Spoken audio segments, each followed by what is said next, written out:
Yesu ashimwe cyane ndabaramukije wizira ry'umwami wacu Yesu Kristo mbaha ikaze kuri uyu munsi wa mbere tariki ya 21 y'ukwezi kwa 9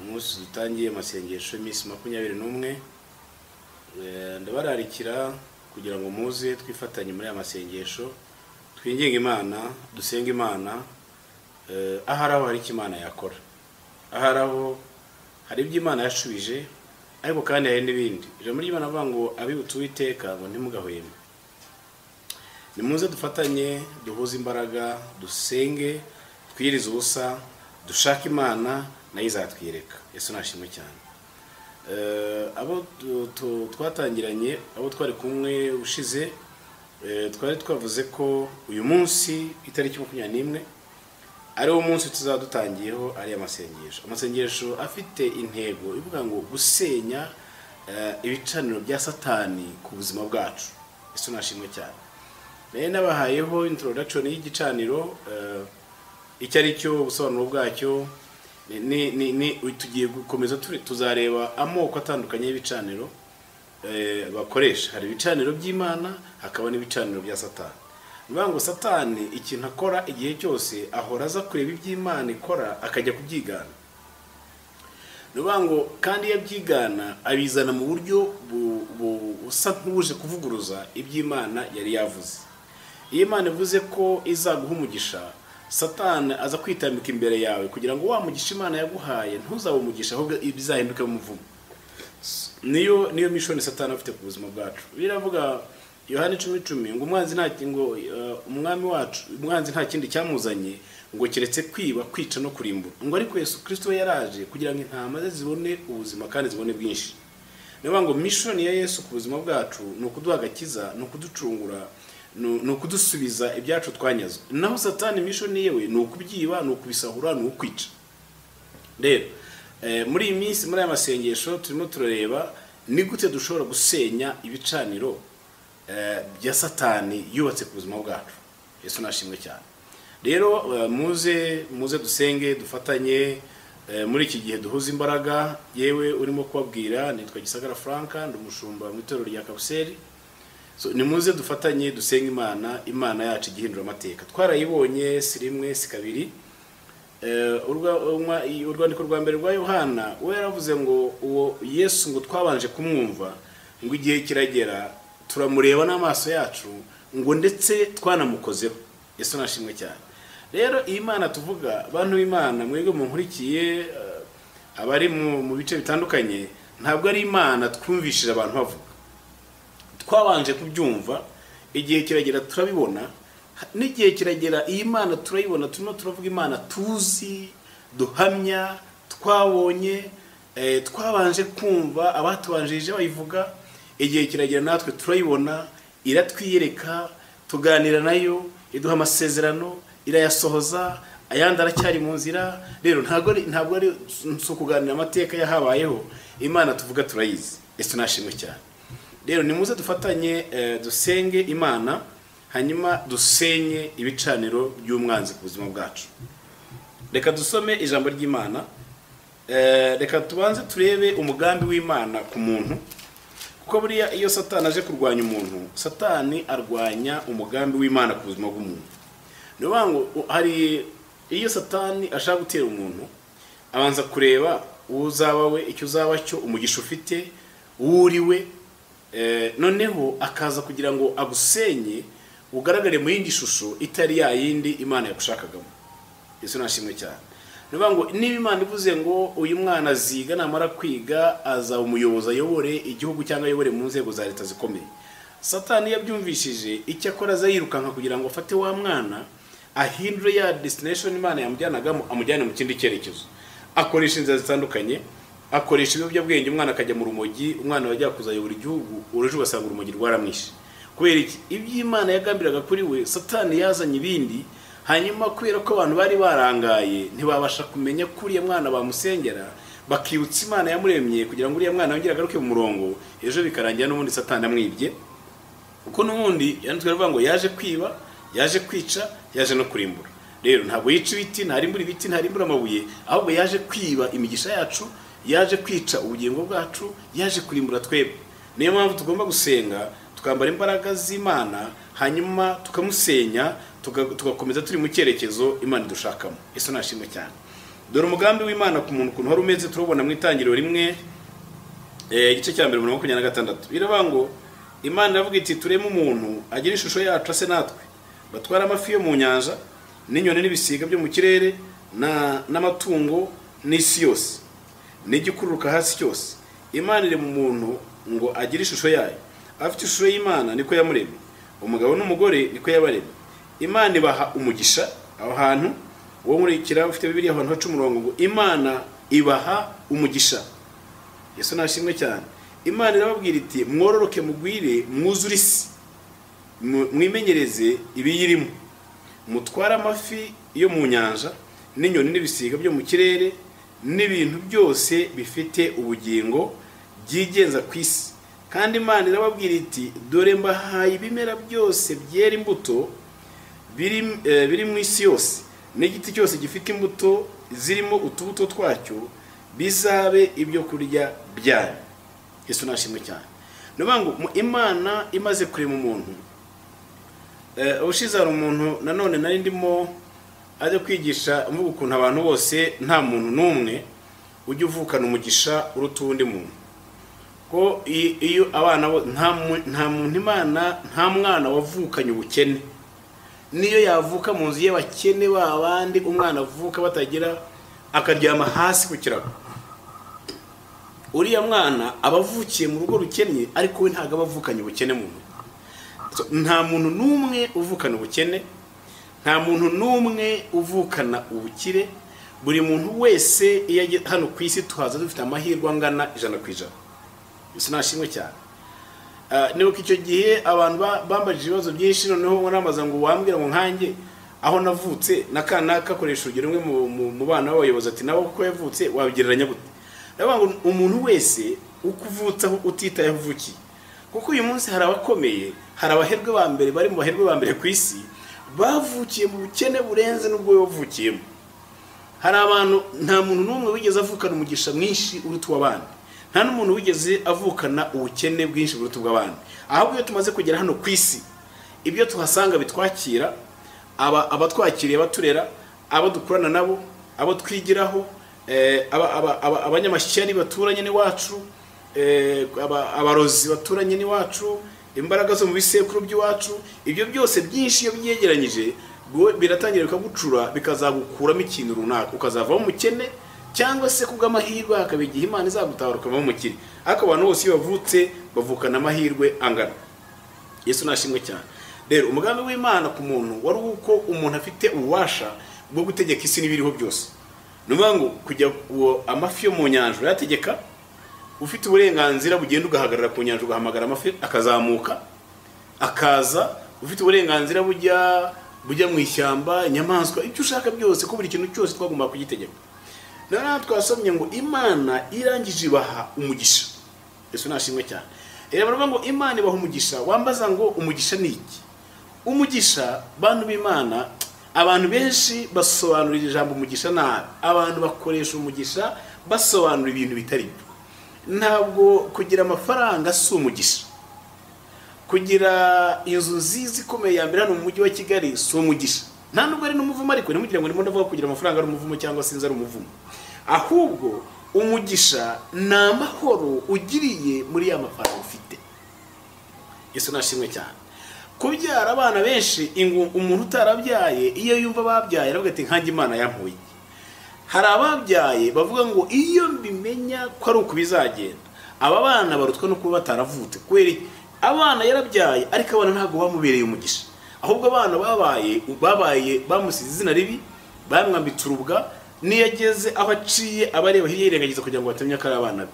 Rero ngo umugisha ntabwo bavuga ngo abana benshi ni umugisha, nubwo bashobora kuba umugisha. Ntabwo bavuga ngo kugira amafaranga menshi ni umugisha, ntabwo bavuga ngo kugira inka nyinshi ni umugisha. Ushobora kugira inka nyinshi ariko ntugire ubuzima. Ushobora kugira amafaranga menshi cyane ariko ntugire ubuzima. ushobora kuba ufite amafaranga akwemerera ko warya ikintu cyose ushaka, wajya kwa muganga bakagutegeka ikintu cya kindi wumvaga nkoresheje, bakabwira bati wenda uzajya urya iteke ryokeje. Ntabwo nzi ko mu mujyi wa Kigali cyangwa n'undi mujyi ari umuntu w'umusirimu wajya kurya iteke ryokeje. None umuganga aravuga ngo wowe kugira ngo ubeho nuko uzajya urya iteke ryokeje, nurangiza kandi ntuzanywe amata, ntuzanywe ji, ntuzanywe fanta, uzajya unywa amazi yonyine. Ibyo bintu byaba bikibaye umugisha. Navuga ngo umugisha abandi babijya bakinjoyinga nibo bumva ko ari umugisha, ariko wowe nyirabyo ntago ari umugisha. Imana yaduhaye umugisha wa mbere twebwe abamenye Imana twabonye. Imana yaduhaye umutima unyurwa. Yesu nashimwe cyane. No kuvuga ngo twaba dufite turashima tukanyurwa, twaba tudafite turashima tukanyurwa, tukaryama tugasinzira. Umugisha wa kabiri ni ubuzima twaboneye muri Kristo Yesu, kuko yatwaye ibyari imitwaro yaduhetamishaga arabitwara. Uyu munsi dufite ubuzima muri Kristo Yesu. Icya gatatu, twufite ibyiringiro by'ubugingo ko twarabuhawe. Rero uyu munsi ntabwo umutima uhagaze, ntabwo dufite kuko Imana yacu yaduhaye umugisha. Yesu nashimwe cyane. Ibindi biratuvuga ngo dushaka ubwami bw'Imana no gukiranuka, ibindi turabyongererwa. Ntabwo duhangayika, ntabwo turara twicaye twikubita imitwe hasi twitse imitima, kuko turabizi ngo muri Kristo Yesu twahawe imigisha yose yo mu buryo bw'umwuka muri Kristo Yesu. Igikenewe gusa ni kimwe, nuko dusenya ibicaniro by'abarozi ku buzima bwacu, tugasenya ibyo mu bisekuru by'iwacu, hanyuma twarangiza tugafata ya migisha muri Kristo Yesu Imana yaduhaye, tukayitransforma igahinduka ibintu bifatika twebwe dushakanye nawe. Yesu nashimwe cyane. Rero nuvuga ngo umugambi w'Imana ku muntu kwari uko umuntu abaho ategeka isi n'ibiriho byose, kandi yarahawe umugisha. Imana izana n'ibyo umuntu azajya arya. Nuvuga ngo nta gusengera ibyo kurya kwari kurimo, uvuga ngo Mana ejo nzajya iki cyangwa nzabigenza, ibyo kurya byari bihari. Rero iyo iyi nyigisho turimo kwiga muri iyi minsi ivuga ku mbaraga z'ibicaniro, igicaniro ubushize nababwiye ngo ni ahantu igicaniro kibaho umuriro, kikabaho ibiti bicyubatse cyangwa amabuye yacyubatse, noneho hagashyirwaho igitambo. Igitambo gishobora kuba inka, gishobora kuba ihene, gishobora kuba intama, bijyanye n'icyo umuntu yabonye. Noneho iyo ucanye umuriro ukubaka igicaniro ukagenda ugashyiraho igitambo, kiriya gitambo ntabwo ugenda gushyiraho gusa ugende, ahubwo uba urimo ukereye ahantu ushobora kuganirira. Niba uri umutambyi w'Imana, abatambyi b'Imana bahaganiriraga n'Imana. Yesu nashimwe cyane. Nuvuga ngo mu gihe cyo gutamba, muribuka igihe Zakariya yarimo atamba ari imbere mu rusengero, bireba ngo rubanda rwa giseseka rwari hanze, ngo kuko we ni umunsi wari utahiwe wo kujya gutamba. Ari imbere ku gicaniro arimo gushyiraho imibavu, arimo gutambira Imana, marayika w'Imana araza ahagarara uruhande rwe, amuha isezerano ry'uko agiye kuzabyara Yohana Umubatiza. Yesu nashimwe cyane. So nuvuga ngo ku gicaniro ni ahantu muhurira, ni ahantu twakwita mu ihuriro, ni ihuriro ry'uwazanye igitambo n'uwatambiwe. Nuvuga ngo uwaje kwakira igitambo n'uwazanye igitambo iyo bahageze barahura. Yesu nashimwe cyane. Ku gicaniro aho ngaho nanone tuhumvira ijwi ry'Imana, tuhumvira Imana ituvugisha. Muribuka nanone igihe Aburahamu yarimo atamba, yaragiye gutamba Isaka, Imana irazira muvugisha. Nuvuga ngo iyo igeze ku gicaniro hari igitambo, Imana iravuga. Noneho rero ibitambo, ibicaniro by'abarozi cyangwa se ibicaniro ibi turimo dusenya, ni ibicaniro byubatswe n'abarozi bakorana n'abapfumu, babyubaka nanone bashaka gusanisha nka biriya bicaniro byacu hari aho tuvuganira n'Imana. Noneho bubaka ibicaniro byabo ku ruhande bizaza kuvuguruza iby'Imana yatubwiriye ku gicaniro cyayo. Mwumve neza impamvu y'ibyo bicaniro bibiri. Igicaniro cy'Imana naho duherwa amasezerano y'Imana, naho duherwa umugisha n'Imana, naho tuvuganira n'Imana, naho turamiriza Imana, naho duhimbariza Imana, naho tuzanira amashimwe Imana, naho duhigurira imihigo Imana. Noneho abarozi bubaka ibicaniro hariya ku ruhande, no bagatambira Satani n'abadayimoni bakabashyira ibitambo, barangiza bagasaba yuko ya migisha twebwe twari dufite hano iwacu yimuka ikajya iwabo. Ahangaha niho hantu hari ibanga rikomeye cyane, kuko ku gicaniro nta murozi ushobora kukuroga, nta murozi ushobora gutwara umugisha wawe adagiye ku gicaniro, ntabwo bishoboka. bantu b'Imana igicaniro ni ikintu gikomeye cyane, ni ikintu gifite imbaraga zikomeye zirenze uko muzitekereza. Nuvuga ngo ntabwo umurozi ashobora kugenda, mbaho urugero agende niba wenda ari amakimbirane kenshi akunda kuba mu bana b'abakeba, niba ariko nabivuga. Nuvuga ngo niba papa afite abagore babiri, ngiye nkabavuka ku mugore muto, noneho abo umugore mukuru bari hariya, nuvuga ngo bariya n'abana ba papa, ariko kandi mama nuvuga ngo turi abana b'abakeba. Iyo rero umugore avuze ati genda ashaka ko abana banjye bazaba abanyabwenge bagahirwa bakazagira umugisha bagakira kuruta abakanaka, ntashobora kubigeraho atabitambiye igitambo ku gicaniro. Nuvuga ngo icyo akora ni ukugenda agahama ibingibi babikora yifashishijwe afashwe n'ijoro n'umupfumu, akagenda akajya ku mupfumu akamushyira igitambo yamusabye, yarangiza bakagirana isezerano akavuga ati yewe iki gitambo nzanye icyo nkishakira ndakiguhaye kugira ngo abana barunaka batwaye n'amazina yabo, abana barunaka ntibazasiga abana banjye, ntibazagira ubwenge, ntibaziga ngo barangize amashuri, ntibazagira ikintu bageraho, bazaba bakene, ahubwo bazajye baza gukora mu rugo rw'abana banjye. Iyo amaze gutanga izo details zose z'ibyo ashaka ko bamukorera, bamusaba igitambo cyabo. Nanone uburemere bw'ibyo ashaka nibwo buditamininga ingano y'igitambo ari buze gutamba. Twigeze gusengera umuntu mu minsi hari ngira ngo umwaka ushize hano ngira muri 2019, noneho Diamond navuga ngo ntago namureka ngo ngende ngo kubera yuko igitambo bampaye kirahenze ntago nabasha kubyishyura, rero ngomba gukora ibyo bantumye gukora. Nuba yari ngo bampaye ibyo bampaye birahenze ntago nabasha kubyishyura mu gihe naba ntabashije gukora icyo bampaye. Twari turimo dusenga kugira ngo tubohoze uriya muntu bari baratangiye igitambo kugira ngo ubuzima bwe bujye mu kaga. Noneho Diamond kavuga ngo baduhaye igitambo gihenze kugira ngo tukishyure bizatugora. So rero nuvuga ngo bashaka kutwereka ko hari impamvu yatuma batamurekura. Yesu nashimwe cyane, ariko Imana yashimwe ko bamurekuye.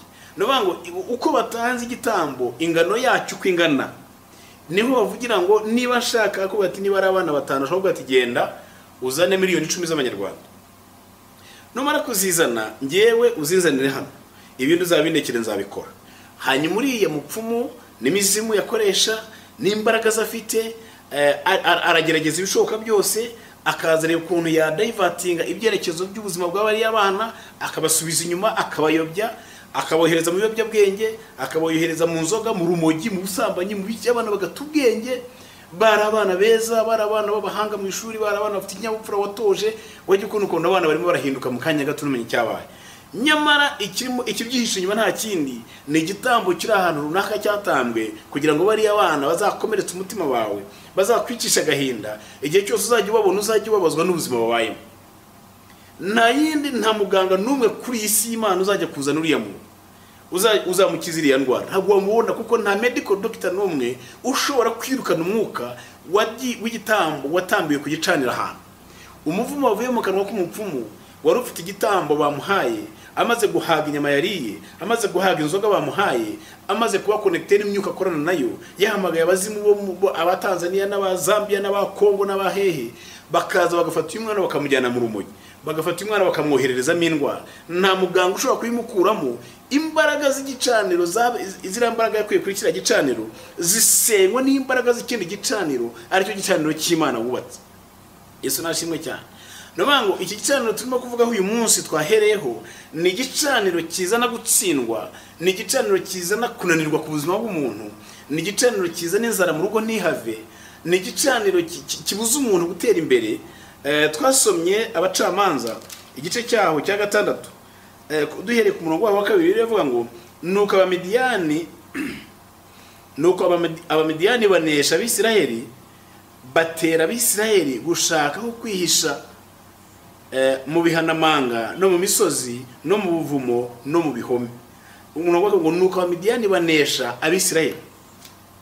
Iyo umwanzi akunesheje nuvuga ngo akwambura ububasha kuri we. Iyo umwanzi yakwambuye ububasha akwambura ijambo. Iyo kwambuye ububasha rero agasigara gutegeka, akwambura uburenganzira. Niho hava yuko kwambura uburenganzira bwo kubaho, akwambura uburenganzira bwo kwishima, akwambura uburenganzira bwo gutera imbere, akwambura uburenganzira bwo gushaka, tuzabibona igicaniro giheza abantu mu rugo nacyo tuzagisenya tuzakigaho. Tuzabona igicaniro kikureka ukajya mu rushaka ariko ntube ugataha nanone. Ni byinshi tuzagenda tubisenya tubiganiraho tubisenya. Uyu munsi turaganira kuri igicaniro. Marayika y'Imana yabwiye Gideon aramubwira ngo impamvu urimo kuvuga ngo Imana yarabanze, ntabwo Imana yabanze bahoye ikindi, ngo ahubwo mwebwe iwanyu kwa Yowasi genda usenye igicaniro gihari so Yowasi yubakiye Bayali, numara kugisenya ugaruke tuvugane. Yesu nashimwe cyane. Nuvuga ngo Imana yamweretse ko impamvu yo gutsindwa y'inzara y'imyaka 7. Imyaka 7 ntago ari ikintu cyoroshye ubwoko bw'Imana. Kugira ngo umare imyaka 7 uhinga uteze, umare imyaka 7 worora inka bakazitwara, umare imyaka 7 worora ihene bakazitwara, umare imyaka 7 utarara ahantu hamwe icyumweru, urara hanga heje ukiruka mu karara. Biriya tubwiye ngo bahoraga birukanka bahunga bashaka ko bajya kwihisha mu bihanamanga mu buvumo mu biki. Ntushobora gutekereza business guteza imbere kandi uhora wirukanka. Iyo Satani amaze kukwambura, iyo yamaze kukwambura imbaraga, agasigara ari we ugutegeka, asigara agushyiraho umwuka w'ubwoba. Warara ukavuga uti uyu munsi ndapfa, ukirukanka ukajya. Ejo bagira uti uyu munsi ndapfa, ukirukanka ukajya. Ejo bagira uti none naho baransanga, ugahora wiruka. Hari umuhungu, hari umusore mushiti wacu yigeze kugira ikibazo, nawe yagize ikibazo cy'uburwayi. Noneho hari harimo n'imyuka mibi. Yabona umuntu akavuga turiya muntu aranshaka n'igenda kwica kirukanka. Niba ngo yahoraga yiruka, yabona umuntu aturiye umuntu agiye kunyica, umuntu aturiye umuntu agiye kunyica. Iyo Satani yamaze kugufata akakwambura uburenganzira, akakurusha imbaraga, agatangira kujya akudrive uko ashaka, buriya bibe birimo byerekeza yuko agiye guhindura icyerekezo cy'ubuzima bwawe, akakujugunya mu direction itandukanye niyo ajya kuzaba. Torero ry'Imana, umuntu wigeze kumbwira ngo ibyo bintu utubwira ngo by'iyo myuka mibi, ngo ibyo ikomoka ku bicaniro byo kuraguza, byo kubandwa, byo guterekera, twebwe ntabwo tubizi. Giye ntabyo, arambwira ati giye ntabyo nakoze, ikindi sinanabyemera, nubwo ntajya mu rusengero ngo nsenge, ariko giye ibyo bintu simbyemera. So kubera ko nabyemera rero nta kintu bishobora kunkoraho, kuko ubwo bireba nuwagiranye nabyo amasezerano, ariko giye nta masezerano nigeze nkora. Ndagira ngo mfashe n'abandi bantu barimo babitekereza nk'uwo nguwo, munkurikire neza. Ushobora kuba utaragiye kubandwa, ushobora kuba utaragiye guterekera, ushobora kuba utaragiye kuraguza, ushobora kuba utaragiye gutamba ibitambo ku gicaniro cy'abarozi cyangwa cy'abapfumu, ariko hakaba hari umuntu. Dufata urugero sogokuru, tureke no kuvuga papa wawe kuko ni hafi. Sogokuru wawe akaba yarajyaga ajya gutamba ibyo bitambo, agashyira abapfumu. Iyo agiye agenda basaba guhirwa, agenda basaba umugisha, nabo bamusaba ko agomba kuzajya atanga ituro, bamuha conditions agomba kugenda yubahiriza. Iyo rero amasezerano yakoze, ntabwo avuga we wenyine, araba ngo ngewe n'abana banjye n'abazankomokaho. Iyo amaze gusinya rero isezerano muri ya maraso y'igitambo yajyanye, akavuga ngo ngewe n'abazankomokaho, ibyo tuzakora byose tuzajya tubazanira icyacu, ibyo tuzakora byose tuzajya tuzana ituro hano, ibyo tuzakora byose mujye muduha guhirwa, natwe tuzajya dukora ibintu, kuko habamo amasezerano. Nzakora iki nawe nkorere iki ngiki. Iyo utabikoze, ingaruka zabyo ziraza, kubera nubwo utarisinye ariko warisinye nawe yagushyizemo. Aravuga ngo ntuzankomokaho, nawe biramureba. Nk'ubu ngubu reka mbahe urugero rwumvikana. Reka twashyuminge ko wenda nk'u Rwanda rufashe ideni ry'igihugu runaka, cyane wenda reka dukoresha China, ku bihugu byinshi bya Afurika bijya bifata amadeni mu Bushinwa. Noneho bakavuga ngo iri deni rizishyurwa mu myaka 50, kandi u Rwanda rwabisinyiye. Uribaza ko ari nde muntu uzishyura ririya deni mu buryo bumwe cyangwa ubundi, mu buryo buri indirect cyangwa mu buryo buri direct, buri munyarwanda wese agomba kuzishyura kuri ririya deni. Kubera ko nanone kimwe nuko ibyo ririya deni ryakoze ryubatse umuhanda wa gari ya moshi, uriya muhanda wa gari ya moshi urimo urabenefitingira abanyarwanda benshi. Nanone nabo bafite ubundi buryo bishyuramo rya deni, kuko uwarisinye yabisinye ariko bizishyurwa n'abanyarwanda. Nanone ntabwo ushobora kuvuga ngo ari amasezerano ngewe ntasinye nta ngaruka yangiraho. Arahari, murabana, murarebana. Yesu nashimwe cyane. Uyu munsi nagira ngo dusenye igicaniro cy'utwambura uburenganzira, kuko iyo Satani yamaze kukwambura, biraba ngo Abisirayeli ngo babibaga imyaka yo mu mirima, ngo imyaka yatangira kumera, Abamidiyani bakaza bakayirandaguza, bakayisiribanga, bakayimaraho. hari abantu bafite ibikomere bya business. Gutangira birashoboka 100%. Iyo yatekereje gutangira uwo munsi ararabonye igishoro, ariko kugira ngo azacuruza amezi 3 anatanu ntabwo bishoboka. Niba ngo hari ahantu Satani yamuregereye baravuga ngo ntazatunge miliyoni. Iyo basinyize umuntu avuga umurozi wabo iyo hari akabango kanaka azakora ariko ntazagera kuri miliyoni, igihe cyose azagera ku 900 agiye subira ku 1000. Kira gicaniro batangiyeho cya gitambo kiragukurikirana ugatangiza 200 ukiruka byagera kuri 900 yose akabaragiye basubira ku 1000. Ejo ukazongera ugatangira ugacuruza amasaka byagera kuri 900 ugasubira ku 1000. Ejo ukajya mu binyobwa, ejo ukajya mu bigori, ejo ukajya mu myenda, ejo ukajya mu numango aho ujya hose igicaniro kiragukurikirana. Igicaniro kigira imbaraga kuri kuwagisinye wakoze iryo sezerano ku mwana we ku mwuzukuru. Muribuka igihe Yakobo yarimo ajya kwa Labani avuye iwabo yageze Beteli araryama ngo yisegura ibuye, ariko aho ni mu gice cya 28 yiseguye ibuye ngo agiye kubona abona urwego ruvuye hasi rukagera mu ijuru. Ririya buye yiseguye hari ku gicaniro, hari ahantu yarageze sekuru Aburahamu. Muzasome mu gice cya 12 uzasanga yari yarahubatse igicaniro nanone. Muri bya bicaniro bine nababwiye tuzavugaho bya Aburahamu yubatse n'ubusobanuro bwabyo yari yarakihubatse. Numango uriya mwana yari yiseguye ibuye ryavuye ku gicaniro cya sekuru. Ahageze numango igicaniro cya sogokuru wawe muragendana. Yesu nashimwe cyane.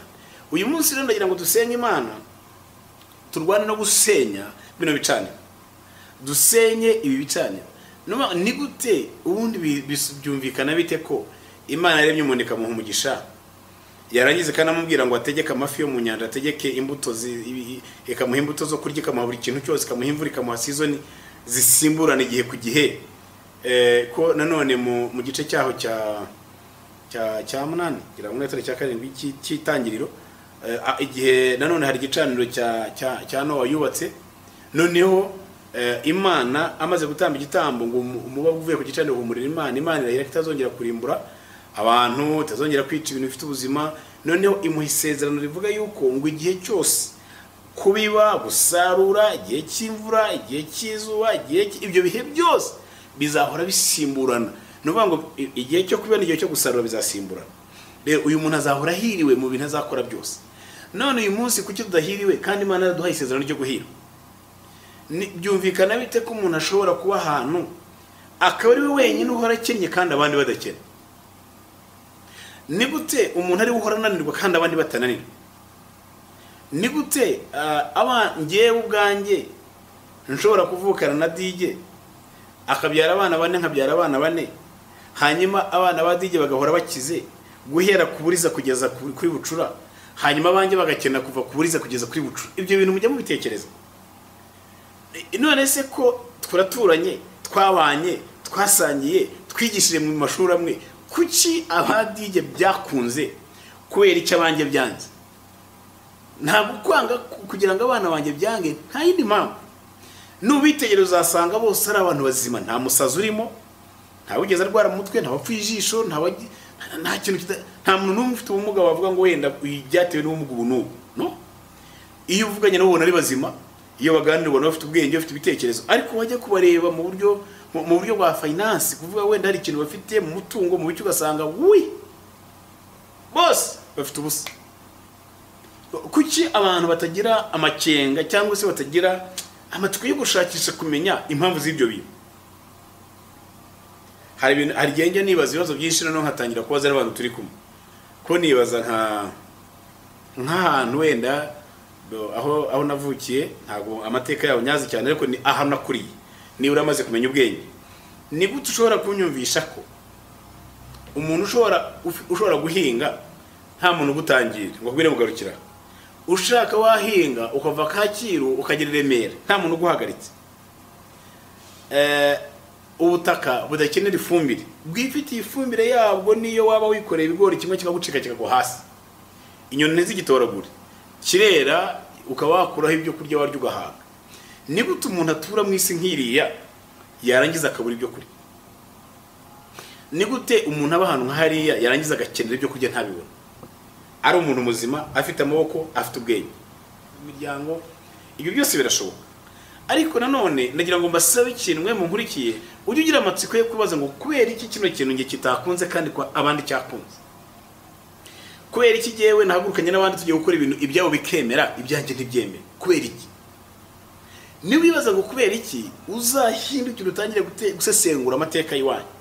Wibaza rimwe nigeze kubona umuntu mwiyerekwa nubu nagiriwe n'Imana ko ntabwo nari nasenze atwe nari ntanakizwa. Imana irangenderera inyereka impaga filmu ndakabona ako mbonamo umuntu.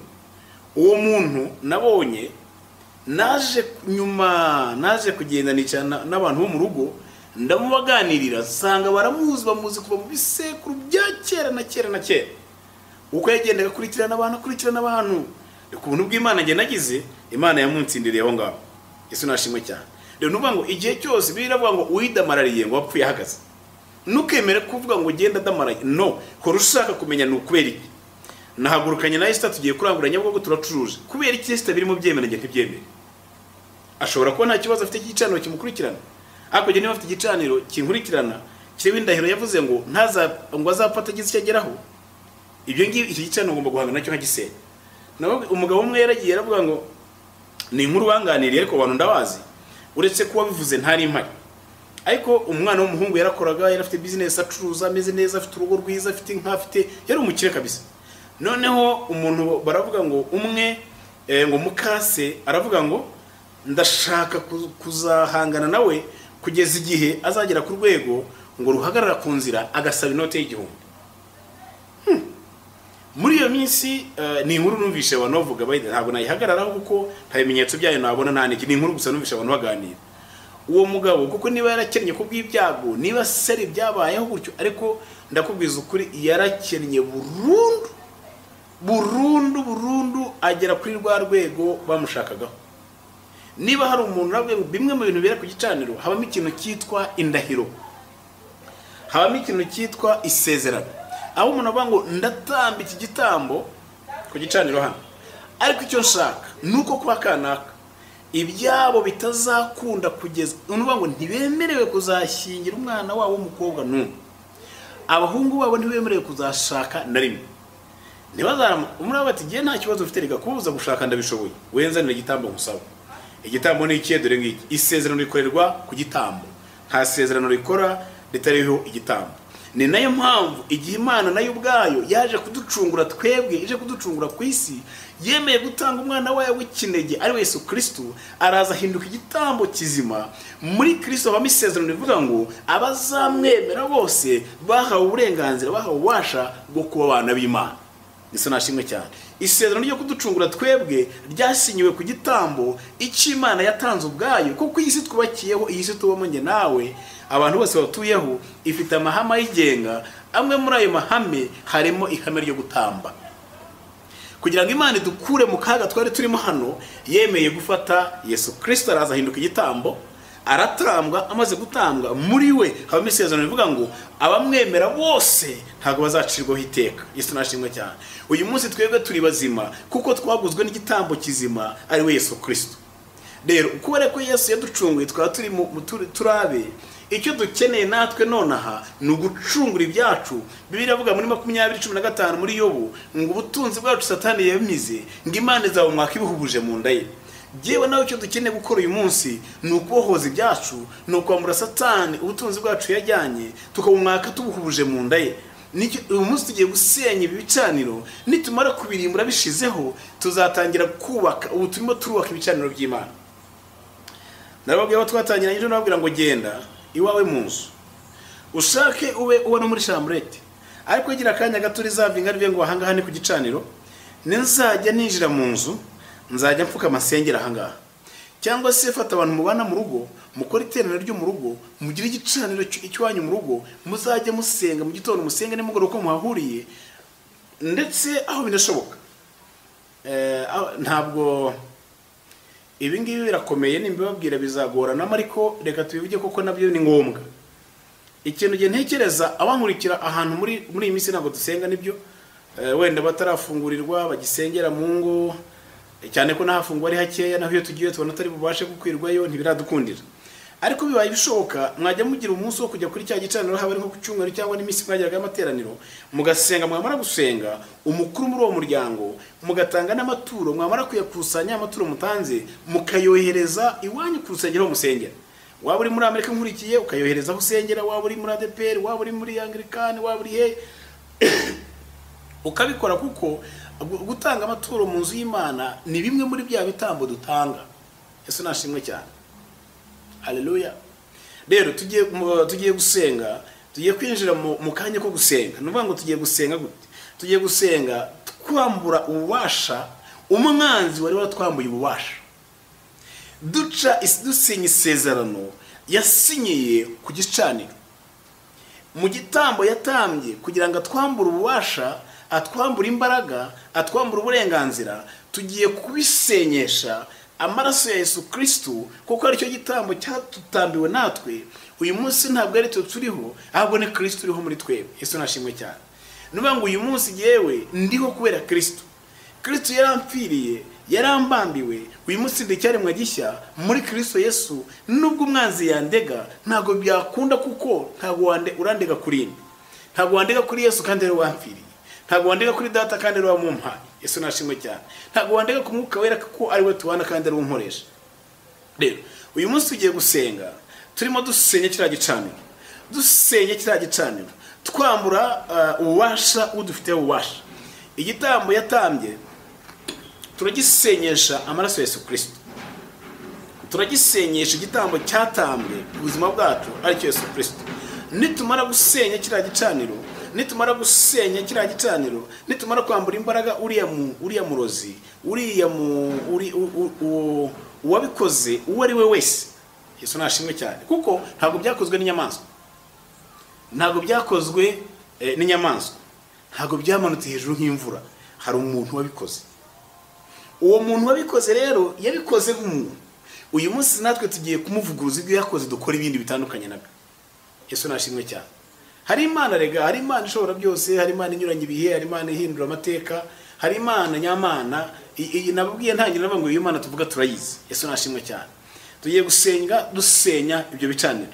Zamurire dusenga Imana. Data mu izina rya Yesu turasenya, turakubita hasi imbaraga z'umwanzi. Uwiteka Mana Nyiringabo, ijambo ryawe ryatubwiye ngo Abisirayeli bamaraga kubiba, Abamidiyani bakaza bakarandura imyaka yabo. Uwiteka Mungeri mwiza, natwe dufite Abamidiyani bakurikirana ubuzima bwabo, basiribanga imyaka yabo, basiribanga ibyo dukora byose. Dutangira imishinga igapfa, dutangira business ntisikunde, ibyo tugiye gukora byose ntibyemere. Niyo mpamvu muri aka kanya mu izina rya Yesu Kristo w'i Nazareti, mu mbaraga z'amaraso ya Yesu, mu mbaraga z'ububasha n'ubushobozi dufite, mu izina rya Yesu Kristo w'i Nazareti, turasenya izi mbaraga z'uyu Midiyani, turasenya ibicaniro, ababitambye bari bo bose, aho byatambiwe hariho hose. Mu izina rya Yesu Kristo w'i Nazareti turabikuraho, turabisenya mu mbaraga z'amaraso ya Yesu, turabisenya mu mbaraga z'amaraso ya Yesu. Uwiteka Mana Nyiribihe, waduhaye umugisha, waduhaye ububasha, waravuze ngo waduhaye ububasha n'ubushobozi bwo gukandagira inzoka na sikopiyo.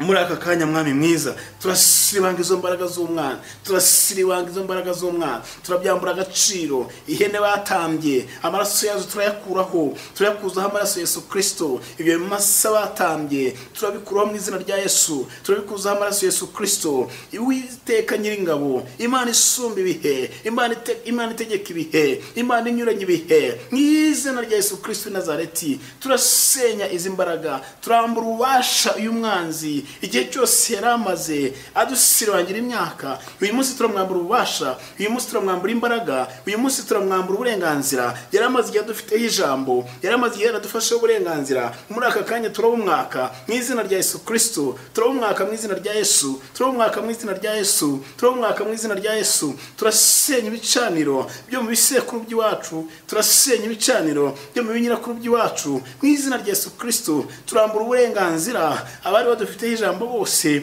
imbaraga z'abarozi, imbaraga z'abapfumu, imbaraga z'abakonikoni, mu izina rya Yesu Kristo. Turaza akakanya zose turazirukana, turazifata mpiri, turaziboha mu izina rya Yesu. Turazijugunya mu nyanja y'umuriro n'amazuku. Satani n'abadayimoni bawe nimuve mu nzira yacu, nimuve muri business zacu, nimuve mu buzima bwacu mu izina rya Yesu Kristo, mu izina rya Yesu Kristo, mu izina rya Yesu Kristo, mu izina rya Yesu Kristo.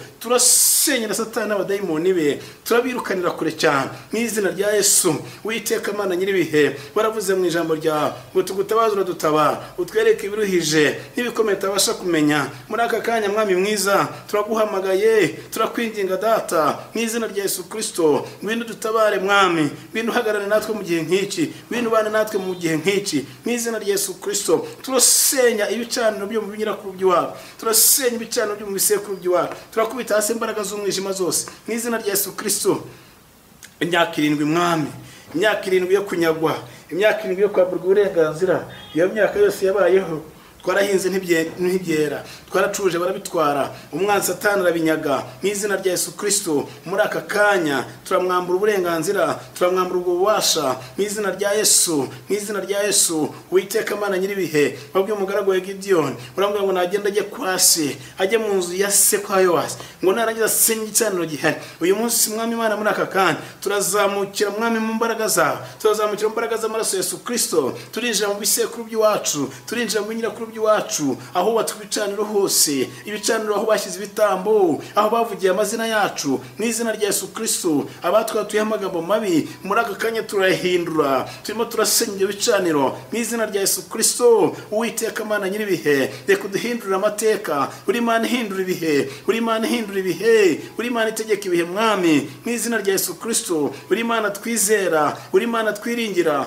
uri Mana ishobora byose, wambaye icyubahiro kandi urakomeye. Uwiteka Mana nyiribihe, arega witwa ndiho mwami Mana, ndabizi ko hari, ndabizi ko unyumva, ndabizi ko ubikora mu izina rya Yesu Kristo. Turambura ububasha izo mbaraga zose, turambura ububasha izo mbaraga zose mwami Mana. Abankurikiye ari abari kuri radio, ari abari kuri YouTube, ari abari aho bari hose mwami, ndavuze ngo rebarebe, umva gusenga kwabo mwami, umva gusenga kwabo mwami, umva kwinginga kwabo data, reba agahinda kabo mwami. Dore imyaka 7 yose, imyaka 7 y'uruzerero, imyaka 7 y'uruzerero, hari abazerera imyaka 20, hari amaze imyaka 30, hari amaze imyaka 40, hari mwene data wambwi ngo amaze imyaka 40 mu buzima bubi cyane, ibyo yiregeje byose byanga muri imyaka ngo ahombye byinshi. Ndamusubiza uburenganzira bwo mu izina rya Yesu, ndamusubiza uburenganzira bwo mu izina rya Yesu, ndamusubiza uburenganzira bwo mu izina rya Yesu. Uwiteka Mana nyiribihe, waravuze ngo uzameza ubwatsi mu nzuri zacu, reka iwacu hatohe, reka iwacu hamere mu izina rya Yesu Kristo. Mwami w'abami,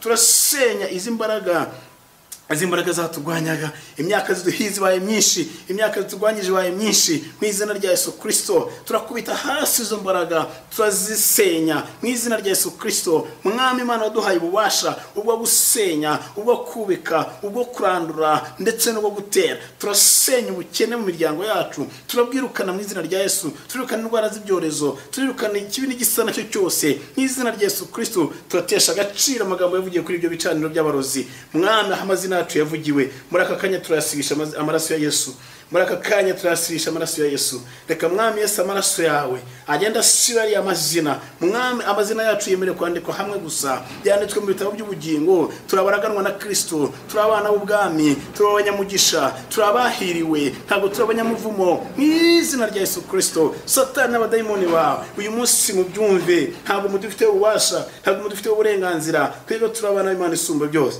Urakoze mwami Yesu, icyubahiro ni cyawe, urera kandi ugakiranuka papa. Turagushimiye kuri Imana igira neza, komeza kubana natwe, komeza mwami twambika imbaraga, udushoboze gusenya ibi bicaniro mwami, kandi nyiribihe byose utwubakira igicaniro cy'ubuhamya. Urakoze mwami, icyubahiro ni cyawe mu izina rya Yesu, amen.